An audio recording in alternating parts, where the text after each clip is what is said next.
Salam sejahtera, terima kasih karena bersama dengan saya di Nazilin Unity Channel. Seperti yang saya sudah kata semalam, walaupun ramai yang tidak setuju, ramai juga yang mengecam pendapat yang saya lontarkan semalam, tapi hari ini akhirnya apa yang dilontarkan mendapat sokongan daripada orang yang menganalisis politik.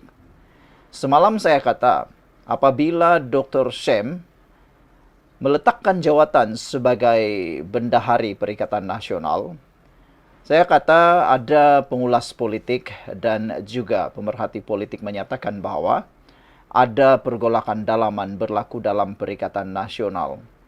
Mungkinkah ini titik permulaan? Adakah ini titik permulaan kepada perpecahan di dalam Perikatan Nasional? Dan adakah ini pergolakan yang akan membawa kepada berkuburnya Perikatan Nasional? Antara sebab ialah kerana dilihat 6 jawatan utama dalam Perikatan Nasional masih diterajui oleh Parti Bersatu.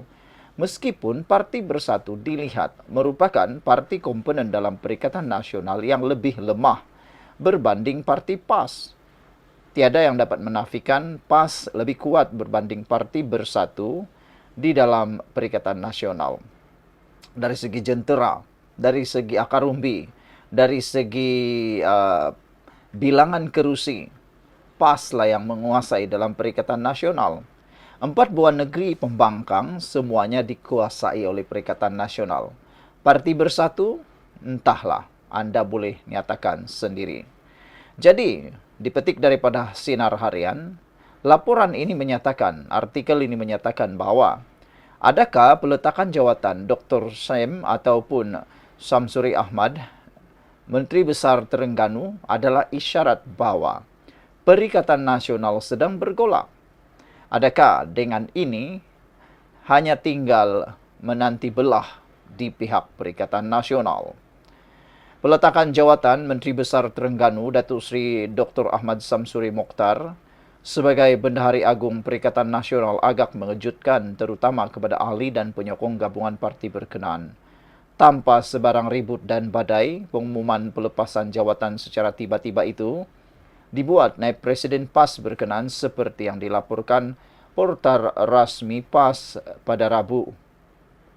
Saudara-saudara sekalian, menurut laporan itu, menyatakan keputusan drastik tersebut juga menimbulkan banyak persoalan dan spekulasi mengenai sebab beliau berbuat demikian dan implikasinya terhadap politik dalam PAS serta Perikatan Nasional PN. Salah satu spekulasi yang timbul adalah mengenai kemungkinan wujud pergolakan dalam Perikatan Nasional hingga menyebabkan Ahmad Samsuri atau lebih dikenali sebagai Dr. Shem meletakkan jawatannya. Lebih mencurigakan, peletakan jawatan terbabi dibuat hanya 2 hari selepas Majlis Tertinggi Perikatan Nasional PN bermesyuarat untuk mengesahkan pelantikan 6 jawatan penting yang kesemuanya kekal menjadi milik Parti Pribumi Bersatu Malaysia. Ia melibatkan pelantikan Datuk Seri Mohamed Azmin Ali sebagai Setiausaha Agung Perikatan Nasional PN, manakala jawatan Ketua Penerangan Gabungan terbabit pula diisi oleh Dr. Datuk Seri Ahmad Faizal Azmu. Muhammad Azmin sebelum ini dalam satu kenyataan berkata pengerusi PN Tan Sri Muhyiddin Yassin yang mempengerusikan mesyuarat berkenaan turut memaklumkan Datuk Mas Emeriati Samsudin sebagai Ketua Wanita Perikatan Nasional. Beliau berkata Bersatu juga menamakan Datuk Seri Hamzah Zainuddin sebagai Timbalan Pengerusi PN, manakala Datuk Dr. Muhammad Razzi Jidin dan Datuk Seri Dr. Ronald Kiandi sebagai Ahli Majlis Tertinggi MTPN selaras dengan keputusan pemilihan parti itu baru-baru ini.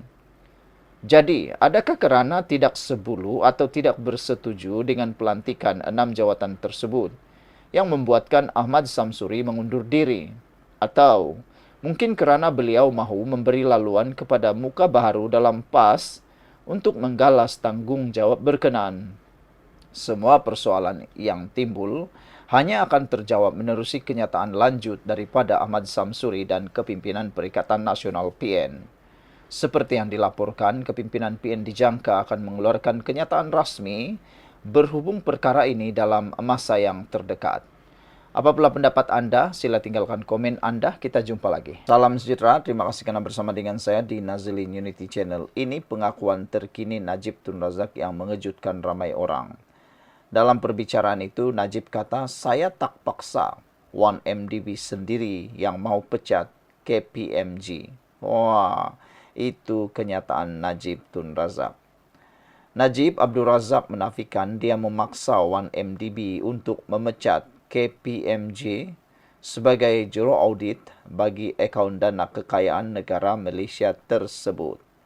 Bekas Perdana Menteri memberi keterangan bahawa lembaga pengarah 1MDB sendiri yang mencadangkan penamatan perkhidmatan KPMG dan melantik juru audit pesaing di Deloitte pada Disember 2013. Bekas Menteri Kewangan itu menolak dakwaan pihak pendakwaan bahawa dia memberi tekanan kepada syarikat pelaburan milik Menteri Kewangan Berhad itu untuk menyingkirkan KPMG.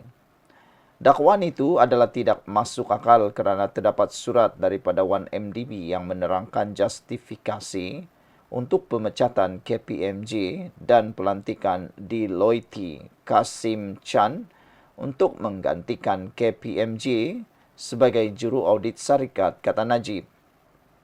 Dia berkata demikian semasa memberikan keterangan pada perbicaraan kes penyalahgunaan kuasa dan pengubahan wang haram 1MDB yang melibatkan 2.27 bilion terhadapnya.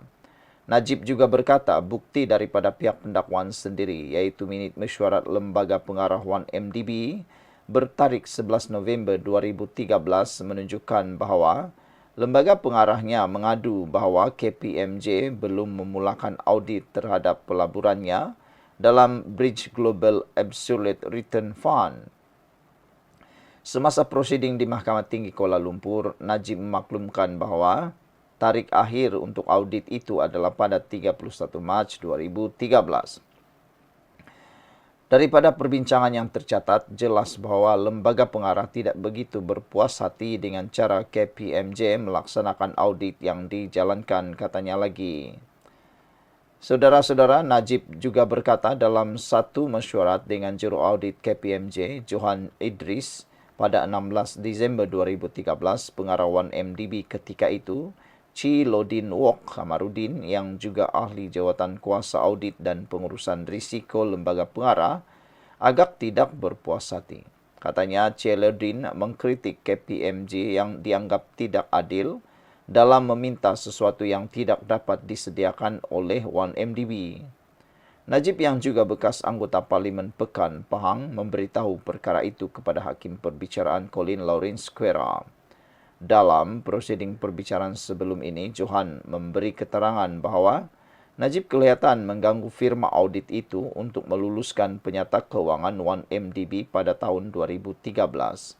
Pada 30 Oktober, Mahkamah Jenayah memerintahkan Najib untuk membela diri terhadap 4 dakwaan penyalahgunaan kuasa dan 21 dakwaan pengubahan wang haram yang melibatkan 2.27 bilion daripada dana 1MDB. Sekira memutuskan bahawa pihak pendakwaan berjaya membuktikan kes prima facie terhadap Najib. Hakim memutuskan bahawa Najib perlu menjawab dakwaan-dakwaan itu kerana kekuatan 50 keterangan saksi yang dikemukakan sepanjang peringkat pendakwaan dalam prosiding yang berlangsung selama 6 tahun sejak perbicaraan bermula 2019. Tertuduh pertama kali didakwa pada tahun 2018.